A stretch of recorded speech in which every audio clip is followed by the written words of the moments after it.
ಇವತ್ತು ನಾವು you S S ಆರ್ನ ವಿಭಜನೆ ಬಗ್ಗೆ ನೋಡೋಣ. ಯು ಎಸ್ ಎಸ್ ಆರ್ನಲ್ಲಿರುವಂಥ 15 ದೇಶಗಳು ಸ್ವಾತಂತ್ರ್ಯವನ್ನು ಘೋಷಿಸಿಕೊಂಡ ಬಗ್ಗೆ ಇವತ್ತು ತಿಳ್ಕೊಳ್ಳೋಣ. ಮೊದಲದಾಗಿ ಯು ಎಸ್ ಎಸ್ ಆರ್ ಅಂದರೆ ಏನು ಅಂತ ನೋಡೋಣ. U S S R Union of Soviet Socialist Republic, Union of Soviet Socialist Republic, ಇವುಗಳ ಒಂದು ಒಕ್ಕೂಟ ಯು ಎಸ್ ಎಸ್ ಆರ್ ಅಂತೇಳಿ ಕರಿತಿದ್ವಿ. ಯಾವಾಗ? ಇಂದಿನ ರಷ್ಯಾ ಹಿಂದೆ 1990ಕ್ಕಿಂತ ಹಿಂದೆ ಯು ಎಸ್ ಎಸ್ ಆರ್ ಅಂತೇಳಿ ಕರೆಯಲ್ಪಡ್ತಿತ್ತು. ಯು ಎಸ್ ಎಸ್ ಆರ್ನಲ್ಲಿ 15 ದೇಶಗಳಿದ್ದವು. ಅವು 1991ರಲ್ಲಿ ಎಲ್ಲವೂ ಸ್ವಾತಂತ್ರ್ಯವನ್ನು ಘೋಷಿಸಿಕೊಂಡವು. ಇದಕ್ಕೆ ಕಾರಣವಾದ ಕೆಲವು ಅಂಶಗಳನ್ನು ಇವತ್ತು ನಾವು ಚರ್ಚೆ ಮಾಡೋಣ. ನೋಡಿ, ರಷ್ಯಾ ನಮ್ಮ ಭೂಮಿಯ ಮೇಲೆ 6ರಲ್ಲಿ 1 ಭಾಗವನ್ನು ಆವರಿಸಿಕೊಂಡಿದೆ. ನಮ್ಮ ಭೂಮಿಯ 1/6 ಭಾಗ ರಷ್ಯಾನೇ ಇದೆ. ಜಗತ್ತಿನ ಅತಿ ದೊಡ್ಡ ದೇಶ ಮತ್ತು ಅತಿ ಶಕ್ತಿಶಾಲಿ ದೇಶ. 2ನೇ ಮಹಾಯುದ್ಧದ ನಂತರ ಯಾವುದಾದ್ರೂ ಶಕ್ತಿಶಾಲಿ ದೇಶ ಹೊರಹೊಮ್ಮಿತ್ತಂದರೆ ಅದು ರಷ್ಯಾ. ಇದು ಅಮೆರಿಕಕ್ಕಿಂತಲೂ ಶಕ್ತಿಶಾಲಿಯಾದಂಥ ದೇಶವಾಗಿತ್ತು ಯಾವಾಗ? 2ನೇ ಮಹಾಯುದ್ಧದ ಸಮಯದಲ್ಲಿ. ನಂತರ ಬರಬರ್ತಾ ಏನಾಯಿತು? ಯಾವ ಸಮಸ್ಯೆಗಳಿಂದ ಈ ದೇಶ ತುಂಬ ಕಷ್ಟಪಡಬೇಕಾಯಿತು. ಮತ್ತು ಈ ದೇಶದೊತ್ತಿಗೆ ಸ್ನೇಹದಿಂದಿದ್ದಂಥ ದೇಶಗಳು ಇವುಗಳನ್ನು ಬಿಡಬೇಕಾಯಿತು. ಅದಕ್ಕೆ ಕಾರಣ ಏನು? ಮತ್ತು ಈ ರಷ್ಯಾ ಯು ಎಸ್ ಎಸ್ ಆರ್ನಿಂದ ರಷ್ಯಾ ಹೆಸರು ಬದಲಾಯಿಸೋಕ್ಕೆ ಕಾರಣ ಏನು ಅಂಥೇಳಿ ನಾವು ನೋಡೋಣ. ಮೊದಲನೇದಾಗಿ ಯು ಎಸ್ ಎಸ್ ಆರ್ನಲ್ಲಿರುವಂಥ ದೇಶಗಳ ಬಗ್ಗೆ ನೋಡೋಣ. ಯು ಎಸ್ ಎಸ್ ಆರ್ನಲ್ಲಿರುವಂಥ ದೇಶಗಳು ಯಾವುವು? U S S R. ಈಗ ಯು ಎಸ್ ಎಸ್ ಆರ್ ನೋಡಿ, ರಷ್ಯಾ ಇಲ್ಲಿ ಯುರಾಲ್ ಪರ್ವತದಿಂದ ಏಷ್ಯಾ ಖಂಡದಿಂದ ಬೇರ್ಪಟ್ಟಿದೆ. ಅಂದರೆ ಈ ಯುರಾಲ್ ಪರ್ವತಕ್ಕಿಂತ ಈ ಕಡೆ ಇರುವಂಥ ಪ್ರದೇಶವನ್ನು ನಾವು ಏನಂತೀವಿ? ಯುರೋಪ್ ಖಂಡದಲ್ಲಿರುವ ರಷ್ಯಾ ಅಂತೇಳಿ ಕರಿತೀವಿ. ಈ ರಷ್ಯಾ ಈ ಕಡೆ ಸಹಿತ ಹಬ್ಬಿದೆ. Siberia, up to Siberia. ಸೈಬೀರಿಯಾದಲ್ಲಿ ಅಮೇರಿಕಾದಿಂದ ಕೇವಲ 3 ಕಿಲೋಮೀಟರ್ ದೂರದಲ್ಲಿದೆ. ಅಮೇರಿಕಾ ಖಂಡ ಇದೆಯಲ್ಲ, ಅಮೇರಿಕಾ ಖಂಡ ಅಥವಾ ಅಮೇರಿಕಾ USA, ಅದಕ್ಕೆ ಕೇವಲ 3 ಕಿಲೋಮೀಟರ್ ದೂರ ಇದೆ ಈ ಕಡೆ. ನೀವು ಈ ಕಡೆ ಹೋದರೆ ನಿಮ್ಗೆ ಗೊತ್ತಾಗುತ್ತೆ. ಇಂಥ ರಷ್ಯಾ 15 ದೇಶಗಳ ಜೊತೆಗೆ ಕೂಡಿಕೊಂಡಿತ್ತು. ಯಾವಾಗ? 1991ಕ್ಕಿಂತ ಹಿಂಚೆ. ಯಾವ್ಯಾವ 15 ದೇಶಗಳು? ಮೊದಲನೇದಾಗಿ ನಾವು ಏನು ಮಾಡೋಣ, ಯುರೋಪ್ ಖಂಡದಲ್ಲಿರುವಂಥ ದೇಶಗಳನ್ನು ನೋಡೋಣ. 15 ದೇಶಗಳಲ್ಲಿ ಯುರೋಪ್ನಲ್ಲಿರುವಂಥ ದೇಶಗಳು ಯಾವುವು?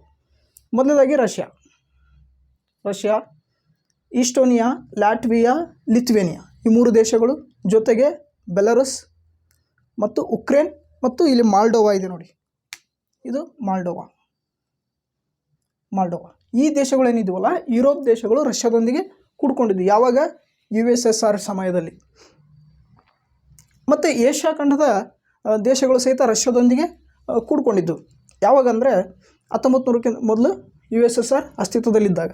ಯಾವ್ಯಾವ ದೇಶಗಳು ಏಷ್ಯಾ ಖಂಡದ ದೇಶಗಳು ಅಂದರೆ, ಮೊದಲನೇದಾಗಿ ರಷ್ಯಾ, ಈ ಕಡೆನೂ ರಷ್ಯಾ ಬರುತ್ತೆ. Russia, Georgia, Armenia, Azerbaijan. Georgia, Armenia, Azerbaijan ಇಲ್ಲೇ ಕಂಡು ಬರುತ್ತೆ.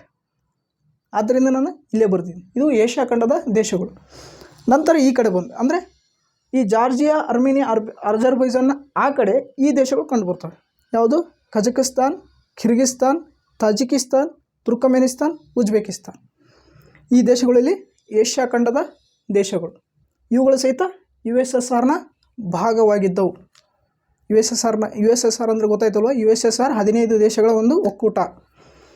1 2 3 4 5 6 7 8 9 10 11 12 13 14 15 ದೇಶಗಳು. ಅಥವಾ ಈ 15 ದೇಶಗಳ ಒಕ್ಕೂಟವನ್ನು ನಾವೇನಂತ ಕರಿತೀವಿ? ಯು ಎಸ್ ಎಸ್ ಆರ್ ಅಂತೇಳಿ ಕರಿತೀವಿ. ಗೊತ್ತಾಯ್ತಲ್ವ? ಈ ಯು ಎಸ್ ಎಸ್ ಆರ್ ಒಡೆದು ವಿಭಜನೆ ಆಗಿಬಿಡ್ತೈತಿ. ಯಾವಾಗ? 1991ರಲ್ಲಿ. ಯಾಕೆ ಒಡೆದು ವಿಭಜನೆ ಆಯಿತು? ಇದನ್ನು ಇತಿಹಾಸಕಾರರು ಏನು ಹೇಳ್ತಾರೆ ಅಂದರೆ, ಇದೊಂದು ರಷ್ಯಾದ ಕ್ರಾಂತಿ, 1917ರಲ್ಲಿ ಆದಂಥ ಕ್ರಾಂತಿಗಿಂತಲೂ ಶ್ರೇಷ್ಠವಾದ ಒಂದು ಕ್ರಾಂತಿ ಅಂತಲೇ ಹೇಳ್ತಾರೆ.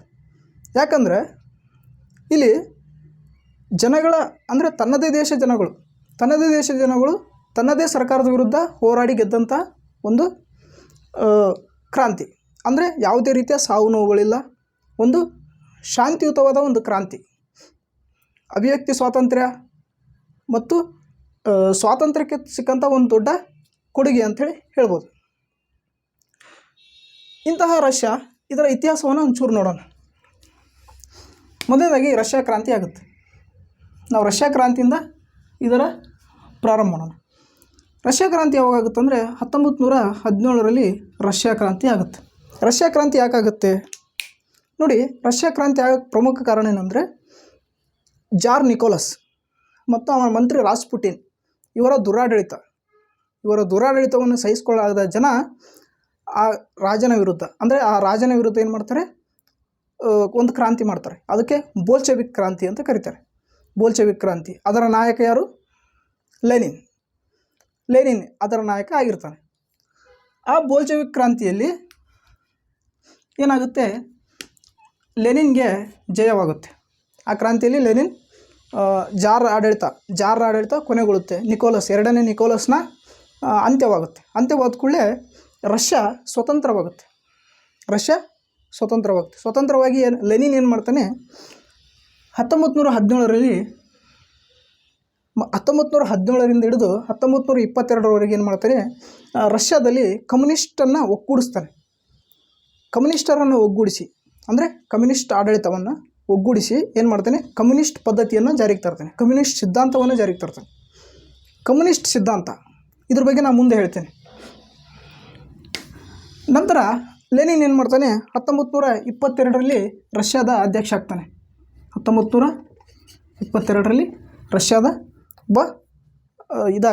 ಅಧ್ಯಕ್ಷ ಆಗ್ತಾನೆ. ನಂತರ 1924ರಲ್ಲಿ ಲೆನಿನ್ ಏನು ಮಾಡ್ತಾನೆ, ನಿಧನ ಹೊಂದ್ತಾನೆ, ಅಂದರೆ ಸತ್ತೋಗ್ತಾನೆ. 1924ರಲ್ಲಿ ಲೆನಿನ್ ಸತ್ತ ನಂತರ ಅಧಿಕಾರಕ್ಕೆ ಬರೋನೇ ಸ್ಟಾಲಿನ್. ಯಾರು? ಸ್ಟಾಲಿನ್. ಎಷ್ಟರಲ್ಲಿ? 1924ರಲ್ಲಿ. ಸ್ಟಾಲಿನ್ 1924ರಲ್ಲಿ ಅಧಿಕಾರಕ್ಕೆ ಬಂದರೆ ಇವನೊಬ್ಬ ನಿರಂಕುಶ ಆಡಳಿತವನ್ನು ನಡೆಸ್ತಾನೆ. ಅಂದರೆ ಒಂದು ಕಡೆ ಹೇಳ್ತಾರೆ ಹಿಟ್ಲರ್ಗಿಂತನೂ ಅಧಿಕ ಕ್ರೂರಿಯಾಗಿದ್ದ ಅಂತ ಹೇಳ್ತಾರೆ. ಹಿಟ್ಲರ್ಗಿಂತನೂ ಅಧಿಕ ನಿರಂಕುಶವಾದಿ. ಅಂದರೆ ಇವನ ಆಡಳಿತದಲ್ಲಿ ಯಾರು ಇವನ ವಿರುದ್ಧವಾಗಿ ಮಾತಾಡೋಂಗಿಲ್ಲ. ಅಂದರೆ ಯಾವುದೇ ದೇಶನೂ ಸಹಿತ ಇವನ ವಿರುದ್ಧವಾಗಿ ಮಾತಾಡೋಂಗಿಲ್ಲ. ಈ ರೀತಿ ಒಂದು ಕ್ರೂರ ಆಡಳಿತವನ್ನು ನಡೆಸೋನು ಯಾರು? ಸ್ಟಾಲಿನ್. ಆದರೆ ಇವನು ಇಷ್ಟೊಂದು ಕ್ರೂರವಾಗಿದ್ದರೂ ಸಹಿತ ಇವನ ಸಮಯದಲ್ಲಿ ರಷ್ಯಾ ಅಭಿವೃದ್ಧಿಯನ್ನು ಕಾಣುತ್ತದೆ, ಬಹಳ ಅಭಿವೃದ್ಧಿಯನ್ನು ಕಾಣ್ತೈತಿ. ಏನು ಕಾಣುತ್ತಪ್ಪ ಅಭಿವೃದ್ಧಿ ಅಂತಂದರೆ, ಒಂದು ವಿಜ್ಞಾನದಲ್ಲಿ ಮತ್ತು ಸಮಾಜದಲ್ಲಿ ಏನು ಮಾಡ್ತಾನೆ, ಒಂದು ಸ್ಥಿರತೆಯನ್ನು ತರ್ತಾನೆ. ವಿಜ್ಞಾನದಲ್ಲಿ ಅಭಿವೃದ್ಧಿಯನ್ನು ಸಾಧಿಸ್ತಾನೆ. ಏನಾಗುತ್ತೆ ಅಂದರೆ ನೋಡಿ, ಸ್ಟಾಲಿನ್ ನಿರಂಕುಶ ಆಗೋಕ್ಕೆ ಒಂದು ಪ್ರಮುಖ ಕಾರಣ ಅಂದರೆ, ನಿರಂಕುಶ ಆದ ನಂತರ ಒಂದು ಪಾಲಿಟ್ ಬ್ಯೂರೋ ಅಂಥೇಳಿ ಇದು ತರ್ತಾನೆ, ಒಂದು ಸಮಿತಿಯನ್ನು ರಚನೆ ಮಾಡ್ತಾನೆ. ಪಾಲಿಟ್ ಬ್ಯೂರೋ ಅಂಥೇಳಿ, ಅದು ಪಾಲಿಟ್ ಬ್ಯೂರೋ. ಈ ಸಮಿತಿ ಏನಂದರೆ, ಈ ಕಮ್ಯುನಿಸ್ಟ್ ಪಕ್ಷ ಏನಿದೆಯಲ್ಲ ರಷ್ಯಾದಲ್ಲಿ ಏಕಪಕ್ಷ ಪದ್ಧತಿ. ಯಾವುದು? ಸ್ಟಾಲಿನ್ ಇರಬೇಕಾದ್ರೆ ಏಕಪಕ್ಷ ಪದ್ಧತಿ, ಒಂದೇ ಪಕ್ಷ. ಆ ಪಕ್ಷದಲ್ಲಿ ಒಂದು ಪಾಲಿಟ್ ಬ್ಯೂರೋ ಅನ್ನೋ ಸಮಿತಿ ರಚನೆ ಮಾಡ್ತಾನೆ. ಆ ಸಮಿತಿಯಲ್ಲಿರುವಂತಹ ಸದಸ್ಯರೇ ಏನು ಮಾಡಬೇಕು, ಇಡೀ USSRನ ನಿಯಂತ್ರಣ ಮಾಡಬೇಕು. ಪಾಲಿಟ್ ಬ್ಯೂರೋ ಈ ಸಮಿತಿನೇ ಏನು ಮಾಡಬೇಕು, ನಿಯಂತ್ರಣ ಮಾಡಬೇಕು. ಈ ಸಮಿತಿಯಲ್ಲಿ ಏನು ನಿರ್ಧಾರ ತೊಗೊಂಡಿರ್ತಾರೋ ಆ ನಿರ್ಧಾರ ಇಡೀ USSRಗೆ ಸಂಬಂಧಪಟ್ಟಿರ್ತದೆ. ನಂತರ ಮಾಸ್ಕೋದಲ್ಲಿ ಒಂದು ಪ್ರಧಾನ ಸೋವಿಯತ್ತನ್ನು ಸ್ಥಾಪನೆ ಮಾಡ್ತಾನೆ. ಈ ಪ್ರಧಾನ ಸೋವಿಯತ್ತಿಂದ ಹೊರಬಿದ್ದಂಥ ಆಜ್ಞೆಗಳೇ ಎಲ್ಲರಿಗೂ ಅನ್ವಯ ಆಗುತ್ತೆ. ಅದು ಯಾರು? ಸ್ಟಾಲಿನ್ ಹೊರಡಿಸ್ತಾನೆ. ನಂತರ ಸ್ಟಾಲಿನ್ನ ಇನ್ನೊಂದು ಪ್ರಮುಖ ಕ್ರೂರ ಪದ್ಧತಿ ಅಂದರೆ ಅದು ಗುಲಾಗ್ ಅಂದರೆ ಇದು ಒಂಥರ ಹಿಟ್ಲರ್ನ ಗ್ಯಾಸ್ ಚೇಂಬರ್ ಇರ್ತಾವಲ್ವ, ಹಿಟ್ಲರ್ ಏನು ಮಾಡಿದ, ಹಲವಾರು ಯಹೂದಿಗಳನ್ನು ಏನು ಮಾಡಿದ, ತನ್ನ ಗ್ಯಾಸ್ ಚೇಂಬರಲ್ಲಿ ಹಾಕಿ ಎಲ್ಲರನ್ನು ಸಾಯಿಸ್ತಿದ್ದ. ಅದೇ ರೀತಿ ಸ್ಟಾಲಿನ್ ಸಹಿತ ಅದೇ ಮಾರ್ಗವನ್ನು ಅನುಸರಿಸ್ತಾನೆ. ಏನು ಮಾಡ್ತಾನೆ ಅಂದರೆ, ಈ ಗುಲಾಗ್ಗಳನ್ನು ರಷ್ಯಾದಾದ್ಯಂತ ಸ್ಥಾಪನೆ ಮಾಡಿಬಿಡ್ತಾನೆ. ಯಾಕೆ ಸ್ಥಾಪನೆ ಮಾಡ್ತಾನೆ ಅಂದರೆ, ರಷ್ಯಾದ ವಿರುದ್ಧ ಮಾತಾಡೋರನ್ನ, ಅಥವಾ ಸರ್ಕಾರವನ್ನು ಟೀಕಿಸೋರನ್ನ, ಕಮ್ಯುನಿಸ್ಟ್ ಪದ್ಧತಿಯನ್ನು ಟೀಕಿಸೋರನ್ನ, ಅಥವಾ ಯಾರಾದರೂ ಸ್ವಾತಂತ್ರ್ಯಕ್ಕಾಗಿ ಹೋರಾಡ್ತಿದ್ರೆ ಅವ್ರನ್ನೆಲ್ಲ ಸದೆ ಬಡಿಯೋಲು ಈ ಗುಲಾಗ್ಗಳಲ್ಲಿ ಏನು ಮಾಡಿಬಿಡ್ತಾನೆ, ಬಂಧಿಸಿಡ್ತಾನೆ. ಹಿಟ್ಲರ್ ಲಕ್ಷಾಂತರ ಜನನೂ ಬಂಧಿಸಿಟ್ಟಿರ್ಬೋದು, ಆದರೆ ಸ್ಟಾಲಿನ್ ಕೋಟ್ಯಾಂತರ ಜನ ಬಂಧಿಸಿಟ್ಟಿರ್ತಾನೆ. ಸುಮಾರು 1.5 ಕೋಟಿ ಜನರನ್ನು ಈ ಗುಲಾಗ್ಗಳಲ್ಲಿ ಬಂಧಿಸಿರ್ತಾನೆ. ಸುಮಾರು ಸಾವಿರಾರು ಗುಲಾಗ್ಗಳು ಸುಮಾರು 106 ಗುಲಾಗ್ಗಳನ್ನು ಸ್ಥಾಪನೆ ಮಾಡಿರ್ತಾನೆ. ಅದರಲ್ಲಿ ಸುಮಾರು ಲಕ್ಷಾನುಗಟ್ಟಲೆ ಜನರನ್ನು ಅಲ್ಲಿ ಏನು ಮಾಡಿರ್ತಾನೆ, ಕ್ರೂರವಾಗಿ ಹತ್ಯೆ ಮಾಡಿರ್ತಾನೆ. ಯಾರು? ಈ ಸ್ಟಾಲಿನ್. ಎಲ್ಲಿ? ಈ ಗುಲಾಗ್ಗಳಲ್ಲಿ ಲಕ್ಷಾಂತರ ಜನ ಏನು ಮಾಡ್ತಾನೆ, ಹತ್ಯೆ ಮಾಡ್ತಾನೆ. ಇಂತಹ ಸ್ಟಾಲಿನ್ 1924ರಲ್ಲಿ ಅಧಿಕಾರ ಹಿಡಿದ ನಂತರ ಅವನು ಮಾಡಿದ ಒಳ್ಳೆಯ ಕೆಲಸ ಅಂದರೆ ಪಂಚವಾರ್ಷಿಕ ಯೋಜನೆಯನ್ನು ಜಾರಿಗೆ ತರ್ತಾನೆ. 1928ರಲ್ಲಿ ಪಂಚವಾರ್ಷಿಕ ಯೋಜನೆಯನ್ನು ಜಾರಿಗೆ ತರ್ತಾನೆ. ಈ ಪಂಚವಾರ್ಷಿಕ ಯೋಜನೆಯನ್ನೇ ಭಾರತ ಅಳವಡಿಸಿಕೊಂಡಿರುತ್ತೆ. ನೆಹರೂರವರು ಇವರ ಒಂದು ಪಂಚವಾರ್ಷಿಕ ಯೋಜನೆಯನ್ನು ಅಳವಡಿಸ್ಕೊಳ್ತಾರೆ. ಈ ಸ್ಟಾಲಿನ್ 1953ರಲ್ಲಿ ನಿಧನರಾಗ್ತಾರೆ. 1953ರ ಒಳಗೆ ಎಷ್ಟು ಅಧಿಕಾರ ನಿರಂಕುಶವಾಗಿತ್ತಂದರೆ, ಇವನ ಅಧಿಕಾರಾವಧಿಯಲ್ಲಿ ಯಾವುದೇ ರೀತಿಯಾದಂತಹ ಅಭಿವೃದ್ಧಿ ಕೆಲಸಗಳು ಜಾಸ್ತಿ ಆಗಲ್ಲ. ಏನಾಗ್ತಾವಂದರೆ ಜಾಸ್ತಿ ಮಿಲಿಟ್ರಿಗೆ ಹೆಚ್ಚಾಗಿ ಖರ್ಚು ಮಾಡ್ತಾನೆ. ಅಂದರೆ 2ನೇ ಮಹಾಯುದ್ಧ ಆಗಿಬಿಡ್ತೈತಿ ಒಂದು ಸಮಯದಲ್ಲಿ. 2ನೇ ಮಹಾಯುದ್ಧ ಆದ ಕೂಡಲೇ ಏನಾಗುತ್ತೆ, 1953ರವರೆಗೆ ಇವನು ಜೀವಂತ ಇರ್ತಾನೆ. 1953 ನಂತರ ಬಂದಂಥ ಹಲವಾರು ಅಧ್ಯಕ್ಷರು, ಅಂದರೆ ರಷ್ಯಾದ ಹಲವಾರು USSRನ ಹಲವಾರು ಅಧ್ಯಕ್ಷರು ಇವನ ಹಾದಿಯನ್ನೇ ಹಿಡಿತಾರೆ. ಇವನು ಯಾವ ರೀತಿ ಆಡಳಿತ ಮಾಡಿದೋ ಅದೇ ರೀತಿ ಆಡಳಿತ ಮಾಡ್ಕೊಂಡು ಹೋಗ್ತಾರೆ. ಬ್ರಿಜ್ನೆವ್ ಬರ್ತಾನೆ, ಕ್ರುಶ್ಚೇವ್ ಬರ್ತಾರೆ, ಇನ್ನು ಹಲವಾರು ಅಧಿಕಾರಿಗಳು ಏನು ಮಾಡ್ತಾರೆ, ಹಲವಾರು ಅಧ್ಯಕ್ಷರು ಸ್ಟಾಲಿನ್ನ ಆಡಳಿತವನ್ನೇ ಮುಂದುವರಿಸ್ಕೊಂಡು ಹೋಗ್ತಾರೆ. ಸ್ಟಾಲಿನ್ ಸಮಯದಲ್ಲಿ 2ನೇ ಮಹಾಯುದ್ಧ ಆಗ್ತದೆ. ಸ್ಟಾಲಿನ್ ಸಮಯದಲ್ಲಿ 2ನೇ ಮಹಾಯುದ್ಧ ಆಗ್ತೈತಿ. ಆ ಸಮಯದಲ್ಲಿ ಅಲೈಡ್ ಮತ್ತು ಆಕ್ಸಿಸ್ ಅಂತೇಳಿ 2 ಪಂಗಡಗಳು ಇರ್ತವೆ. 2 ಯುದ್ಧ ಮೈದಾನದಲ್ಲಿ 2 ದೇಶ 2 ಭಾಗವಾಗಿ ವಿಭಜನೆ ಆಗಿರ್ತವೆ. ಒಂದು ಅಲೈಡ್, ಒಂದು ಆಕ್ಸಿಸ್. ಆ ಅಲೈಡ್ ಗ್ರೂಪ್ನಲ್ಲಿ ಯಾವುದು ಕಂಡು ಬರುತ್ತಂದರೆ ಮಿತ್ರ ಪಕ್ಷ America, Russia, England, France. England, France, America, ಆ ಕಡೆ ಅಮೇರಿಕಾ ಮತ್ತು ರಷ್ಯಾ ಅಂದರೆ USSR. ಇವು ಒಂದೇ ಪಕ್ಷದಲ್ಲಿ ಇರ್ತಾವೆ. 2ನೇ ಯುದ್ಧ ಮಾಡಬೇಕಾದ್ರೆ ಇವರೆಲ್ಲ ಫ್ರೆಂಡ್ಸು, ಇವರೆಲ್ಲ ಮಿತ್ರರು. ಯಾರು? ಅಮೇರಿಕಾ, ರಷ್ಯಾ, ಇಂಗ್ಲೆಂಡ್ ಮತ್ತು ಫ್ರಾನ್ಸ್. ಇವರು 2ನೇ ಮಹಾಯುದ್ಧದಲ್ಲಿ ಏನಾಗಿರ್ತಾರೆ, ಒಂದೇ ಕಡೆ ಇರ್ತಾರೆ. ಅಮೇರಿಕಾ, ರಷ್ಯಾ ಆವಾಗ ಫ್ರೆಂಡ್ಸ್ ಇರ್ತಾರೆ. ಅಂದರೆ 1945 ಮೊದಲು ಫ್ರೆಂಡ್ ಆಗಿರ್ತಾರೆ. 1945 2ನೇ ಮಹಾಯುದ್ಧ ಮುಗಿದ ನಂತರ ಜರ್ಮನಿಗೆ ಸೋಲುಂಟಾಗುತ್ತೆ. ಜರ್ಮನಿಗೆ ಸೋಲುಂಟಾದಾಗ ಏನು ಮಾಡ್ತಾರೆ, ಜರ್ಮನಿಯನ್ನು 4 ಭಾಗವಾಗಿ ವಿಂಗಡಣೆ ಮಾಡ್ತಾರೆ. 4 ಭಾಗವಾಗಿ ವಿಂಗಡಿಸ್ತಾರೆ. ಯಾರ್ಯಾರಿಗೆ ಅಂದರೆ, ಒಂದು ಅಮೇರಿಕಕ್ಕೆ, ಒಂದು ರಷ್ಯಾಕ್ಕೆ, ಒಂದು ಇಂಗ್ಲೆಂಡ್ಗೆ, ಒಂದು ಫ್ರಾನ್ಸ್ಗೆ. ಈ ರಷ್ಯಾಕ್ಕೆ ಬಂದಂಥ ಭಾಗದಲ್ಲಿ ಇಷ್ಟಿರ್ತೈತಿ. ಇದು ರಷ್ಯಾಕ್ಕೆ ಬಂದಂಥ ಭಾಗ. ಇದನ್ನು ಪೂರ್ವ ಜರ್ಮನಿ ಅಂತ ಕರೀತಾರೆ. ಈಸ್ಟ್ ಜರ್ಮನಿ ಅಂತೇಳಿ ಕರೀತಾರೆ. ಈಸ್ಟ್ ಅಂದರೆ ಪೂರ್ವ ಜರ್ಮನಿ. ಇದು ಪೂರ್ವ ಜರ್ಮನಿ. ಈ ಜರ್ಮನಿ ಏನಿದೆಯಲ್ಲ ರಷ್ಯಾದ ಪಾಲಿಗೆ ಬರ್ತೈತಿ. ನಂತರ ಇಲ್ಲಿ ನಿಜವಾದ ಪ್ರಾರಂಭ ಆಗುತ್ತೆ. ರಷ್ಯಾದ ಆಡಳಿತ ಇಲ್ಲಿ ಪ್ರಾರಂಭ ಆಗುತ್ತೆ. ಎಲ್ಲಿ ಅಂದರೆ 1945 ನಂತರ ಇಡೀ ಜಗತ್ತಿನಲ್ಲಿ 2 ಮಹಾಶಕ್ತಿಗಳು ಉದಯ ಆಗ್ತವೆ. ಒಂದು ರಷ್ಯಾ, ಇನ್ನೊಂದು ಅಮೇರಿಕಾ. ಪ್ರಜಾಪ್ರಭುತ್ವ ಮತ್ತು ಬಂಡವಾಳಶಾಹಿ ಪದ್ಧತಿಯನ್ನು ಅಮೇರಿಕಾ ಅಳವಡಿಸ್ಕೊಳ್ತೈತಿ. ಯಾವಾಗ? 1945 ನಂತರ. ಯಾವುದು? ಅಮೇರಿಕಾ ಏನು ಮಾಡುತ್ತೆ, ಪ್ರಜಾಪ್ರಭುತ್ವವನ್ನು ಅಳವಡಿಸ್ಕೊಳ್ತೈತಿ. ಜೊತೆಗೆ ಬಂಡವಾಳಶಾಹಿ ಪದ್ಧತಿನೂ ಸಹಿತ ಅಲ್ಲಿರ್ತೈತಿ. ಅಂತಹ ದೇಶಗಳಂದರೆ England, France, Norway, Sweden, Denmark, Holland. ಈ ದೇಶಗಳು ಇಂಗ್ಲೆಂಡ್, ಫ್ರಾನ್ಸ್, ಈ ಪಶ್ಚಿಮ ಜರ್ಮನಿ ಮತ್ತು ಸ್ವೀಡನ್, ನಾರ್ವೆ, ಸ್ವೀಡನ್ ಮತ್ತು ಹಾಲೆಂಡ್. ಈ ದೇಶಗಳು ಏನು ಮಾಡ್ತಾವಲ್ವ, ಈ ದೇಶಗಳು ಪ್ರಜಾಪ್ರಭುತ್ವವನ್ನು ಅಳವಡಿಸ್ಕೊಳ್ತವೆ. ಜೊತೆಗೆ ಇಲ್ಲಿ ಬಂಡವಾಳಶಾಹಿನೂ ಇರ್ತೈತಿ. ಬಂಡವಾಳಶಾಹಿ ಅಂದರೆ ಒಬ್ಬ ಬಂಡವಾಳಿಗೆ, ಅಂದರೆ ಬಂಡವಾಳ ತಂದು ಹಾಕೋನು ತನ್ನ ಓನ್ ಬಿಸ್ನೆಸ್ಸನ್ನಲ್ಲಿ ಸ್ಟಾರ್ಟ್ ಮಾಡ್ಬೋದು. ತನ್ನ ಒಡೆತನದ ಒಂದು ಕಂಪ್ನಿಯನ್ನು ನಿರ್ಮಿಸ್ಬೋದು. ತನ್ನ ಅಧೀನದಲ್ಲಿ ಹಲವಾರು ಜನರನ್ನ ಕೆಲಸ ಮಾಡಿಸ್ಬೋದು. ಅವನಿಗೆ ಬಂಡವಾಳಶಾಹಿ ಅಂತ ಕರೀತಾರೆ. ಆದರೆ ಕಮ್ಯುನಿಸ್ಟ್ ಬ್ಲಾಕ್ ಅಂದರೆ ರಷ್ಯಾ ಏನು ಮಾಡುತ್ತೆ, ಈ ಬಂಡವಾಳಶಾಹಿ ಪದ್ಧತಿಯನ್ನು ಅಳವಡಿಸ್ಕೊಳ್ಳಲ್ಲ. ಯಾಕೆ ಅಳವಡಿಸ್ಕೊಳ್ಳಲ್ಲ ಅಂದರೆ, ಈ ರಷ್ಯಾ ಸ್ವತಂತ್ರ ಆಗಿದ್ದು ಯಾರಿಂದ? ಲೆನಿನ್ನ ರಷ್ಯಾ ಕ್ರಾಂತಿ. ಆ ಸಮಯದಲ್ಲಿ ಲೆನಿನ್ ಏನು ಮಾಡ್ತಾನೆ, ಕಮ್ಯುನಿಸ್ಟನ್ನು ಅಳವಡಿಸ್ಕೊಂಡಿರ್ತಾನೆ. ಕಮ್ಯುನಿಸ್ಟನ್ನು ಅಳವಡಿಸ್ಕೊಂಡಿದ್ದರಿಂದ ಕಮ್ಯುನಿಸ್ಟ್ ಬ್ಲಾಕ್ ಆಗಿ ರಷ್ಯಾ ಹೊರಹೊಮ್ಮತೈತಿ. ಕಮ್ಯುನಿಸ್ಟ್ ಬ್ಲಾಕ್ ಆಗಿ ಯಾಕೆ ಹೊರಹೊಮ್ಮತಂದರೆ ಅಲ್ಲಿರುವಂಥ ಸಿದ್ಧಾಂತ, ಆ ಸಿದ್ಧಾಂತದಲ್ಲಿರುವಂತಹ ಒಂದು ನಂಬಿಕೆ.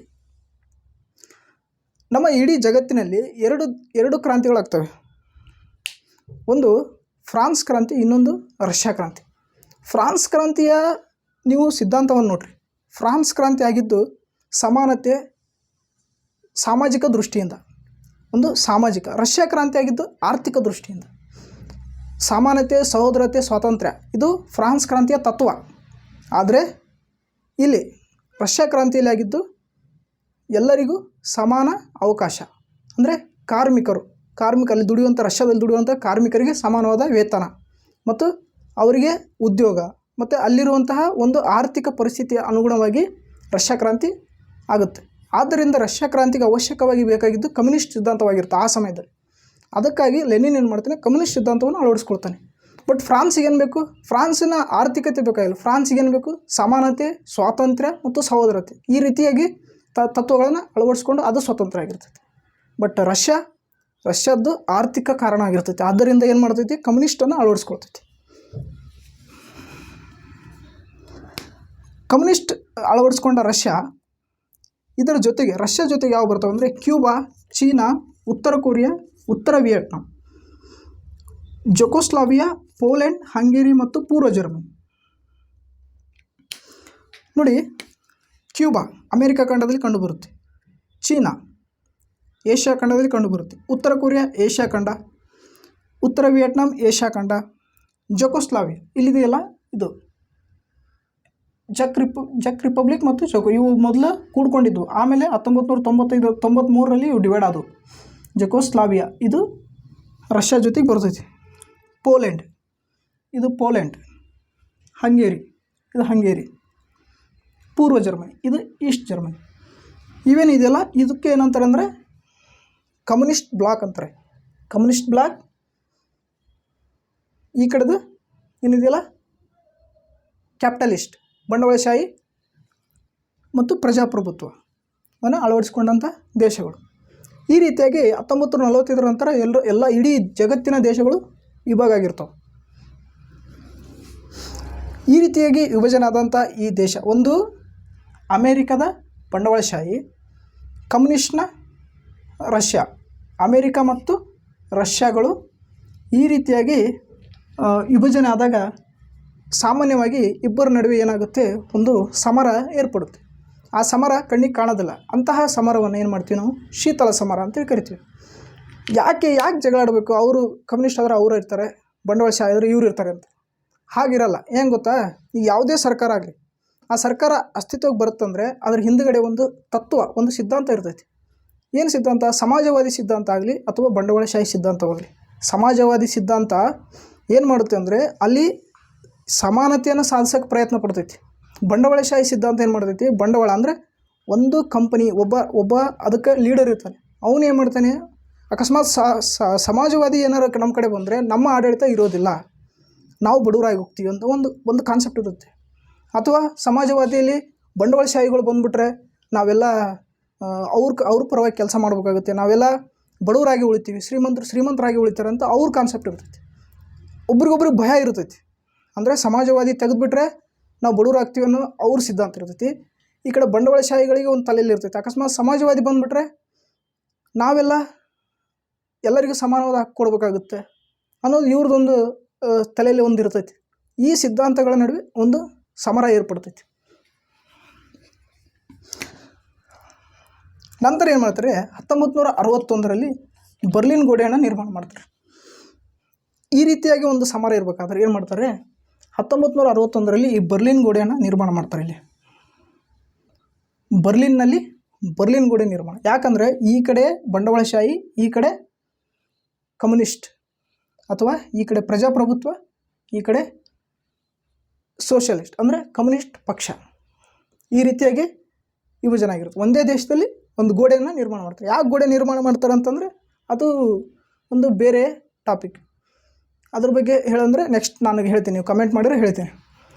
ಈ ರೀತಿಯಾಗಿ ಒಂದು ಗೋಡೆ ನಿರ್ಮಾಣ ಮಾಡ್ತಾರೆ. ಯಾರು ನಿರ್ಮಾಣ ಮಾಡ್ತಾರೆ ಅಂದರೆ ರಷ್ಯಾ ಮತ್ತು ಅಮೇರಿಕಾದ ಸೈನಿಕರು ಇಲ್ಲಿ ಗೋಡೆಯನ್ನು ನಿರ್ಮಾಣ ಮಾಡ್ತಾರೆ. ಯಾಕಂದರೆ ಇಲ್ಲಿರುವಂಥ ಜನರು ಈ ಕಡೆ ಬರಬಾರ್ದು, ಈ ಕಡೆ ಇರುವಂಥ ಜನರು ಈ ಕಡೆ ಹೋಗಬಾರ್ದು, ಈ ಕಡೆ ಈ ರೀತಿಯಾಗಿ. ನಂತರ ಕಮ್ಯುನಿಸ್ಟ್ ಆಕರ್ಷಣೆ.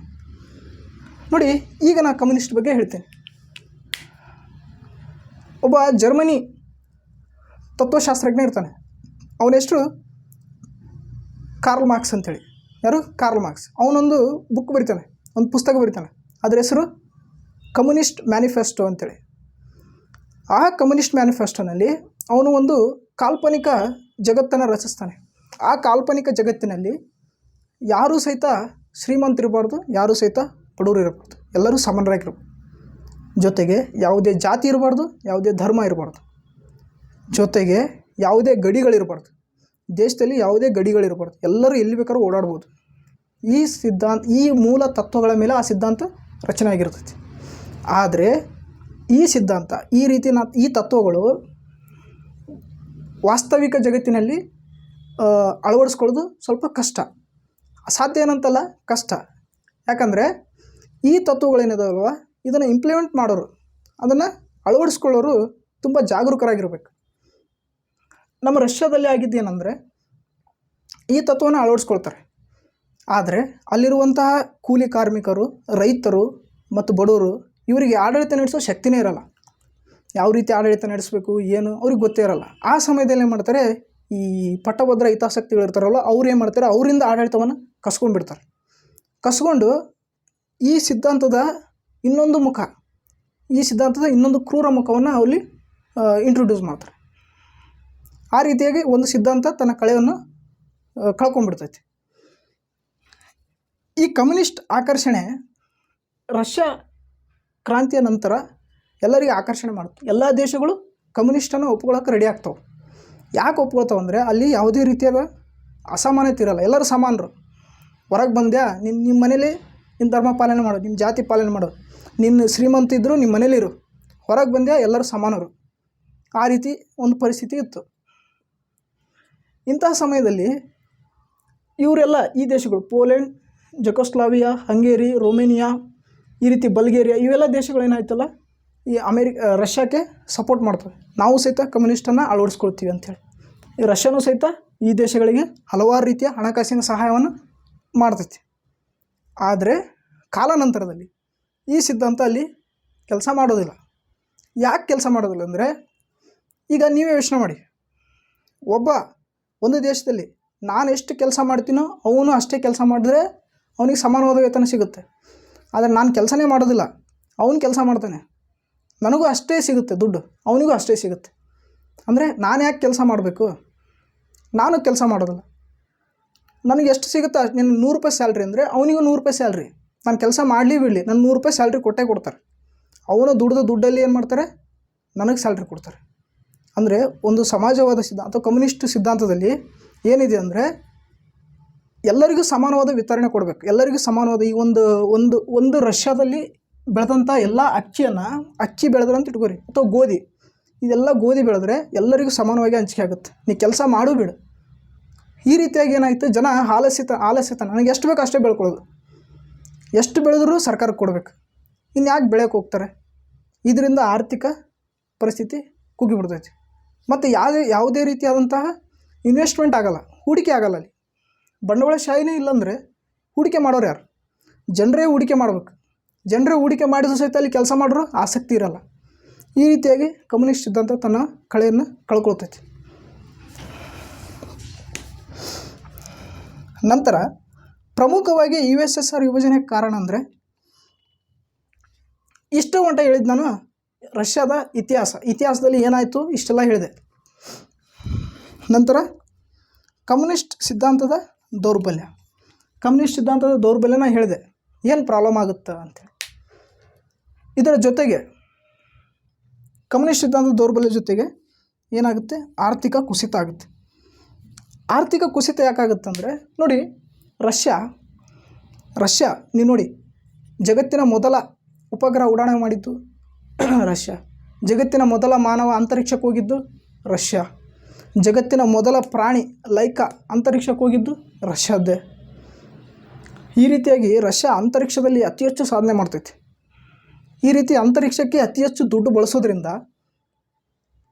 ಏನಾಯಿತು, ರಷ್ಯಾದ ಜನರಿಗೆ ಅವರು ಏನು ನೋಡಲಿಲ್ಲ, ಬರೀ ನಾವು ಜಗತ್ತಿನಲ್ಲಿ ಫೇಮಸ್ ಆಗ್ಬೇಕು, ಒಟ್ಟು ಇಡೀ ಜಗತ್ತು ನಮ್ಮನ್ನು ನೋಡ್ಬೇಕು, ನಮ್ಮ ಜನರು ಹಾಳಾಗೋಗಲಿ ಅನ್ನೋ ರೀತಿಗೆ ಈ ರಷ್ಯಾ ಇತ್ತು ಆ ಟೈಮಲ್ಲಿ. ಯಾರ ಟೈಮಲ್ಲಿ?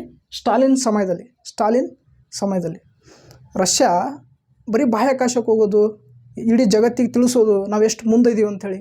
ಆದರೆ ಅಲ್ಲಿನ ಜನಗಳು ಖುಷಿಯಾಗಿದ್ದಿಲ್ಲ, ಹೊಟ್ಟೆಗೆ ಅನ್ನನೇ ಇಲ್ಲ. ಬಾಹ್ಯಾಕಾಶಕ್ಕೆ ಹೋಗಿ ಏನು ಮಾಡೋದು, ಬಾಹ್ಯಾಕಾಶಕ್ಕೆ ಹೋಗೋಕ್ಕೆ ಎಷ್ಟು ಖರ್ಚಾಗುತ್ತೆ, ಎಷ್ಟು ದುಡ್ಡಾಗುತ್ತೆ, ಇದನ್ನೆಲ್ಲ ಅರ್ಥ ಮಾಡ್ಕೊಳ್ಳಿಲ್ಲ ರಷ್ಯಾದ ಅಧ್ಯಕ್ಷರು. ಈ ರೀತಿಯಾಗಿ ಅಲ್ಲಿ ಒಂದು ಆರ್ಥಿಕತೆ, ಇದು ಒಂದು ಸಮಸ್ಯೆನೇ, ಆರ್ಥಿಕತೆಗೆ ಕುಸಿತಕ್ಕೆ ಇದು ಒಂದು ಕಾರಣನೇ. ನಂತರ ಏನಾಯ್ತು ಅಂದರೆ ರಷ್ಯಾ ಎಲ್ಲ ದೇಶಗಳೊಂದಿಗೆ ಮೂಗು ತುರ್ಸೋಕ್ಕೆ ಸ್ಟಾರ್ಟ್ ಮಾಡ್ತು. ಯಾವ ರೀತಿ ಅಂದರೆ ಇಲ್ಲಿ ಏನಿದೆ, ಇಲ್ಲಿ ಕಮ್ಯುನಿಸ್ಟ್, ಇವೆಲ್ಲ ಕಮ್ಯುನಿಸ್ಟ್ ದೇಶಗಳಿಗೆ ರಷ್ಯಾ ಬೆಂಬಲ ಕೊಡ್ತಾಯಿತ್ತು. ಈಗ ಏನಾದರೂ ಜನ ದಂಗೆ ಇದ್ದರೆ ರಷ್ಯಾ ತನ್ನ ಸೈನ್ಯವನ್ನು ಇಲ್ಲಿ ಕಳಿಸ್ತಿತ್ತು, ದಂಗೆನ ಅಡಗಿಸ್ತಿದ್ರು. ಆದ್ದರಿಂದ ರಷ್ಯಾಕ್ಕೆ ಅತ್ಯಧಿಕ ಆರ್ಥಿಕ ಹೊರೆ ಆಯಿತು. ಸೈನಿಕರೇ ಆರ್ಥಿಕ ಹೊರೆ ಆದರು. ನಂತರ ಈ ದೇಶಗಳನ್ನು ಗೋಡೆಯಾಗಿ ನಿರ್ಮಿಸ್ಕೊಳ್ತು ರಷ್ಯಾ, ಗೋಡೆಯಾಗಿ. ಯಾಕಂದರೆ ಇಲ್ಲಿರುವಂಥ ಬಂಡವಾಳಶಾಹಿಗಳು ಈ ಕಡೆ ಬರಬಾರ್ದು, ರಷ್ಯಾ ಒಳಗೆ ಬರಬಾರ್ದು. ಆ ರೀತಿಯಾಗಿ ಈ ಗೋಡೆಗಳನ್ನು ಈ ರೀತಿಯಲ್ಲಿ ಈ ರಷ್ಯಾ ಇವುಗಳಿಗೆ ಸಪೋರ್ಟ್ ಮಾಡೋದ್ರಿಂದ ರಷ್ಯಾದ ಖಜಾನೆ ಖಾಲಿ ಆಗ್ತಾ ಬರ್ತಾ ಇತ್ತು. ಮತ್ತು ಅಲ್ಲಿರುವಂಥ ಜನರು ಸಹಿತ ಆಲಸಿಗಳಾಗಿದ್ದರು, ಆ ಸಿದ್ಧಾಂತವನ್ನು ಮಿಸ್ಯೂಸ್ ಮಾಡ್ಕೊಂಡಿದ್ರು. ಈ ರೀತಿಯಾಗಿ ಸಮಸ್ಯೆ ರಷ್ಯಾದಲ್ಲಿ ಇತ್ತು. ಜನಾಂಗೀಯ ರಾಷ್ಟ್ರೀಯತೆ, ರಷ್ಯಾದಲ್ಲಿ ಜನಾಂಗೀಯ ರಾಷ್ಟ್ರೀಯತೆ ಸಹಿತ ರಷ್ಯಾ ವಿಭಜನೆಗೆ ಒಂದು ಪ್ರಮುಖ ಕಾರಣ. ಯಾವ ರೀತಿ ಅಂದರೆ ನೋಡಿ, ರಷ್ಯಾದಲ್ಲಿ ಹಲವಾರು ರೀತಿಯ ಜನಾಂಗಗಳು ಕಂಡುಬರ್ತವೆ, ಹಲವಾರು ಧರ್ಮ, ಜಾತಿ ಮತ್ತು ಜನಾಂಗಗಳು ಕಂಡುಬರ್ತವೆ. ಆ ಜಾತಿ ಜನಾಂಗಗಳು ರಷ್ಯಾ ಹೇರಲ್ಪಟ್ಟಂಥ ಸಮಾನತೆ ಸಾಧಿಸೋಕ್ಕಾಗಲಿಲ್ಲ. ರಷ್ಯಾ ಇರುವಂಥ ಎಲ್ಲರೂ ಹೊರಗೆ ಬಂದುಕೊಳ್ಳಿ ಸಮಾನವಾಗಿರ್ಬೇಕು. ಈ ರೀತಿಯಾಗಿ ಮತ್ತು ಅದ್ರಾಗ ಬೇರೆ ಕಾರ್ಲ್ ಮಾರ್ಕ್ಸ್ ಧರ್ಮ ಒಂದು ಅಫೀಮು ಅಂತ ಹೇಳಿದ್ದ. ಧರ್ಮವನ್ನು ಆಚರಣೆ ಮಾಡಬಾರ್ದು, ಅಫೀಮು, ಅದೊಂದು ಅಫೀಮು, ಈ ರಾಜ್ಯಕ್ಕೆ ಸರ್ಕಾರಕ್ಕೆ ಅಫೀಮು ಅಂತ ಹೇಳಿದ್ದ. ಬಟ್ ಅವನು ಹೇಳಿದ್ದನ್ನು ತಪ್ಪು ಮಿಸ್ಯೂಸ್ ಮಾಡ್ಕೊಂಡಿದ್ರು. ಅದು ಧರ್ಮ ಯಾವತ್ತಿಗೂ ರಾಜಕೀಯದಲ್ಲಿ ಹೋಗಬಾರ್ದು, ಧರ್ಮ ಮತ್ತು ರಾಜಕೀಯ ಬೇರೆ ಬೇರೆ ಅಂಥೇಳಿ ಹೇಳಿದ್ದ. ಬಟ್ ಇವ್ರು ಏನು ಮಾಡಿದರು, ಧರ್ಮವನ್ನು ರಾಜ್ಯದಲ್ಲೇ ಇರಬಾರ್ದು ಅಂತ ಅಂದ್ಕೊಂಡಿದ್ರು. ಆ ರೀತಿಯಾಗಿ ಎಲ್ಲ ಕ್ರಿಶ್ಚಿಯಾನಿಟಿ ಆಗಲಿ, ಇಸ್ಲಾಂ ಆಗಲಿ ಮತ್ತು ಹಲವಾರು ರೀತಿಯಾದ ಬೌದ್ಧ ಯಾವುದೇ ಧರ್ಮ ಆಗಲಿ ಇಲ್ಲಿ ಹೊರಗಡೆ ಪ್ರಚಾರ ಮಾಡೋಂಗಿಲ್ಲ. ಈ ರೀತಿಯಾಗಿ ಒಂದು ಕಟ್ಟುನಿಟ್ಟಿನ ಮಾರ್ಪಾಟಿತ್ತು. ಇದರಿಂದ ಬೇಸತ್ತಂಥ ಹಲವಾರು ಜನರು ದಂಗೆ ಹೇಳೋಕ್ಕೆ ಸ್ಟಾರ್ಟ್ ಮಾಡಿದರು.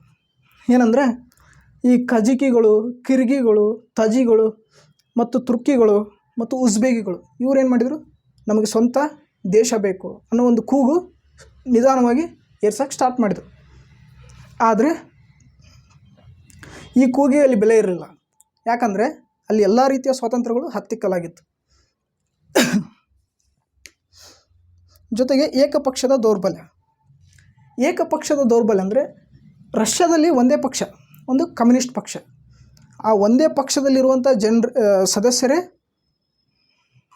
ರಷ್ಯಾದ USSRನ ಅಧ್ಯಕ್ಷರನ್ನ ಚುನಾಯಿತನನ್ನಾಗಿ ಮಾಡ್ತಿದ್ರು. ಬೇರೆ ಜನರಿಗೆ ಯಾವುದೇ ರೀತಿಯ ವೋಟಿಂಗ್ ಅಧಿಕಾರ ಇರಲಿಲ್ಲ. ಕೇವಲ ಆ ರಷ್ಯಾದಲ್ಲಿರುವಂಥ ಆ ಕಮ್ಯುನಿಸ್ಟ್ ಪಕ್ಷದಲ್ಲಿ, ಒಂದೇ ಕಮ್ಯುನಿಸ್ಟ್ ಪಕ್ಷ, ಅದರಲ್ಲಿರುವ ಸದಸ್ಯರೇ ಒಬ್ಬನನ್ನು ಆಯ್ಕೆ ಮಾಡಬೇಕಿತ್ತು. ಈ ರೀತಿಯಾಗಿ ಒಂದು ಸಮಸ್ಯೆ ಅಲ್ಲಿತ್ತು. ಈ ರೀತಿ ಸಮಸ್ಯೆ ಇರೋದರಿಂದ ಅಲ್ಲಿ ರಷ್ಯಾದಲ್ಲಿ ಇಷ್ಟು ವರ್ಷಗಳ ಕಾಲ 1990ರವರೆಗೂ ಯಾವುದೇ ರೀತಿಯ ಸುಧಾರಣೆಗಳು ಆಗಲಿಲ್ಲ. ಜನರಿಗೆ ಮತದಾನ ಹಕ್ಕು ಸಹಿತ ಸಿಗಲಿಲ್ಲ. ಯಾಕಂದರೆ ಏಕಪಕ್ಷ ಇರೋದರಿಂದ ಏನಾಗುತ್ತೆ, ಇನ್ನೊಂದು ಪಕ್ಷ ಇದ್ದಿದ್ದರೆ ಅದನ್ನು ಟೀಕೆ ಮಾಡ್ತಿತ್ತು. ಏಕಪಕ್ಷದ ಪದ್ಧತಿ, ನೀತಿ, ನಿಯಮಗಳನ್ನು ಟೀಕೆ ಮಾಡೋದ್ರಿಂದ ಜನರಿಗೆ ಅರ್ಥ ಆಗ್ತಿತ್ತು, ಓ ಇವರು ಟೀಕೆ ಮಾಡೋದು ಸರಿ, ಅಂದರೆ ಈ ಪಕ್ಷಕ್ಕಿಂತ ಈ ಪಕ್ಷ ಒಳ್ಳೆಯದು. ಈ ರೀತಿ ಆಯ್ಕೆಗಳೇ ಇರಲಿಲ್ಲ ಜನರಿಗೆ. ಆದ್ದರಿಂದ ಒಂದೇ ಪಕ್ಷ ಇರೋದರಿಂದ ಅದೊಂದು ದೌರ್ಬಲ್ಯ ಆಯ್ತು. ಇನ್ನೊಂದು ಪ್ರಮುಖ ಕಾರಣ ಅಂದರೆ ಆಫ್ಘನ್ ಯುದ್ಧ. ಆಫ್ಘಾನಿಸ್ತಾನದಲ್ಲಿ ಕಮ್ಯುನಿಸ್ಟ್ ಪಕ್ಷ ಇತ್ತು, ಕಮ್ಯುನಿಸ್ಟ್ ಆಡಳಿತ ಇತ್ತು.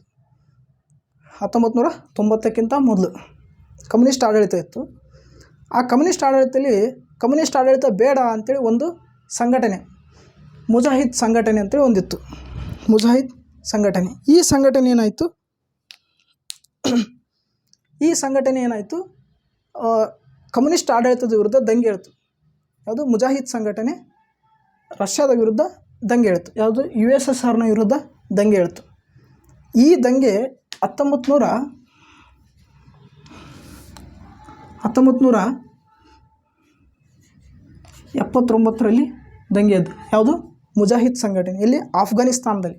ನೀವು ಅಟ್ಲಾಸನ್ನು ನೋಡ್ತಾ ಇರ್ರಿ, ನಾನು ಹೇಳಬೇಕಾದ್ರೆ ಅಟ್ಲಾಸನ್ನು ನೋಡ್ತಾ ಇರಿ.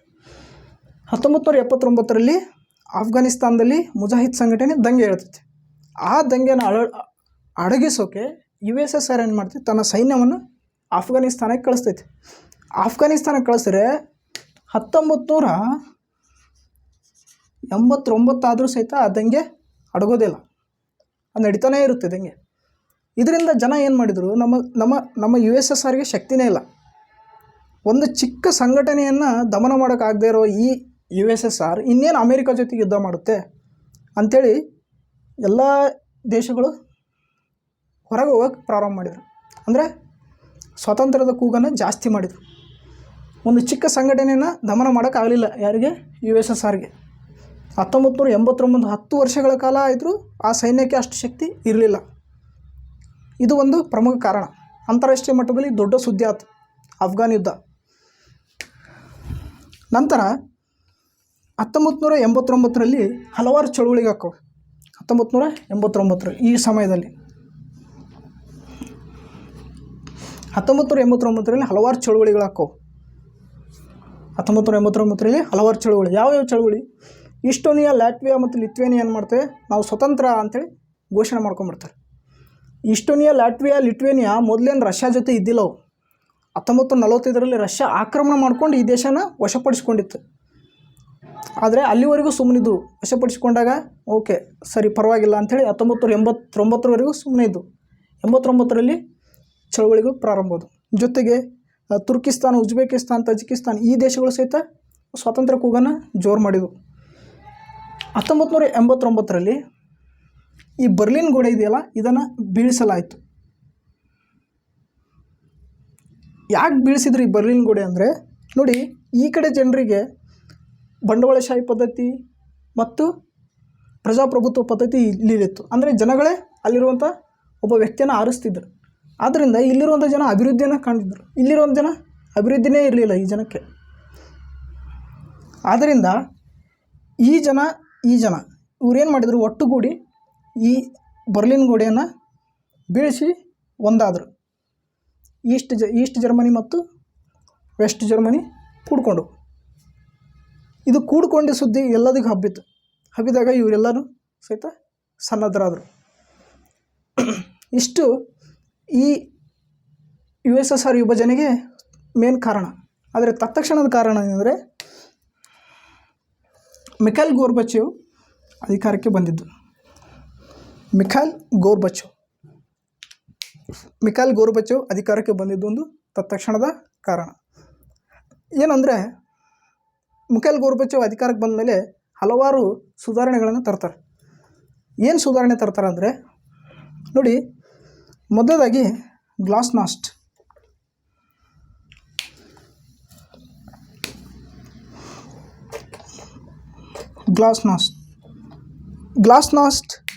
ಅಂದರೆ ಪತ್ರಿಕೆಗಳು ಅಭಿವ್ಯಕ್ತಿ ಸ್ವಾತಂತ್ರ್ಯನ ವ್ಯಕ್ತಪಡಿಸ್ಬೋದು. ಅಂದರೆ ಪತ್ರಿಕೆಗಳು ಏನು ಬರಿಬೇಕನ್ನಿಸ್ತೈತಲ್ಲ ಬರಿಬೋದು. ಸರ್ಕಾರಕ್ಕೆ ಏನಾರ ಸಲಹೆ ಕೊಡ್ಬೋದು. ಜನರು ಏನಾರು ಹೇಳಬೇಕಾದ್ರೆ ಹೇಳ್ಬೋದು. ಯಾರಿಗೂ ಸಹಿತ ಜೈಲಿನಲ್ಲಿ ಹಾಕೋಂಗಿಲ್ಲ. ಇದು ಗ್ಲಾಸ್ನಾಸ್ಟ್. ಈ ತತ್ವವನ್ನು, ಈ ಒಂದು ಸುಧಾರಣೆಯನ್ನು ಜಾರಿಗೆ ತಂದರು. ನಂತರ ಪೆರಿಸ್ಟ್ರೋಯ್ಕಾ ಅಂದರೆ ಹೂಡಿಕೆ ಮಾಡ್ಬೋದು. ಯಾವುದೇ ಒಬ್ಬ ಅಧಿಕಾರಿ ಹೂಡಿಕೆ ಮಾಡ್ಬೋದು. ಯಾವುದೇ ಒಬ್ಬ ಉದ್ಯಮಿ ನಮ್ಮ ದೇಶದಲ್ಲಿ ಹೂಡಿಕೆ ಮಾಡಿ ಸ್ವತಂತ್ರವಾಗಿ ಒಂದು ಉದ್ಯಮವನ್ನು ಸ್ಥಾಪನೆ ಮಾಡ್ಬೋದು. ಜನರಿಗೆ ತಮಗೆ ಇಷ್ಟವಾದಂತಹ ಉದ್ಯೋಗವನ್ನು ಮಾಡಿ ತಮಗೆ ಎಷ್ಟು ಕೆಲಸ ಮಾಡ್ತಾರೋ ಅಷ್ಟು ಸ್ಯಾಲ್ರಿಯನ್ನು ಪಡಿಬೋದು ಅಂಥೇಳಿ ಒಂದು ಪೆರಿಸ್ಟ್ರೋಯ್ಕಾ ಅನ್ನೋದೊಂದು ಸುಧಾರಣೆಯನ್ನು ಜಾರಿಗೆ ತಂದರು. ಜೊತೆಗೆ ಪೆರಿಸ್ಟ್ರೋಯ್ಕಾದಲ್ಲಿ ಇನ್ನೊಂದು ಸುಧಾರಣೆ ಅಂದರೆ ಎಲೆಕ್ಷನ್ಗಳನ್ನ ಕಂಡಕ್ಟ್ ಮಾಡಿದರು.